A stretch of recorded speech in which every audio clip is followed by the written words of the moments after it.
In this video, I'm going to show you how to make Metal less laggy when you're recording. Now, there's multiple different things that you're able to do. Unfortunately, sometimes you do have to compromise. So one thing that you're able to do is you're able to lower the Metal video recording settings. So to do that, please go over here to where it says library. Then go ahead and select over here where it says waiting for a game, or if you have your game there, it's going to appear. And then you're going to see this option that says quality, and you guys are actually able to go ahead and lower it. So I know it's a little bit unfortunate how sometimes you do have to sacrifice like quality in order to actually get better performance. But again, if you're someone who's experiencing a significant amount of lag, this is certainly an option that you should consider.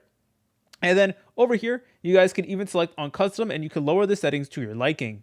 And if you do have a good GPU, I recommend using your GPU right over here. And then be sure that your GPU is automatically selected. So sometimes it doesn't actually pick up on your GPU. So just make sure it does, and then you should be good to go. All right, and another thing you want to do is you want to make sure that throughout this entire process that you don't have any background apps open. So if you're using Metal and you're also using heavy apps, that is going to cause a significant amount of lag. So before playing, try to close down things that you don't need or things that you are not using, such as Google Chrome, especially if you have like multiple different tabs, Discord overlays if they're not needed, or any launchers or unused apps. And also be sure to go ahead and turn off any overlays if you don't need it. So disable overlays from Metal Overlay if you don't use it, the Discord overlay, or the NVIDIA GeForce Experience overlay. Because if you have too many overlays, that is going to cause an FPS drop. So if you guys found this video helpful, make sure to leave a like and subscribe. I'll see you in the next video.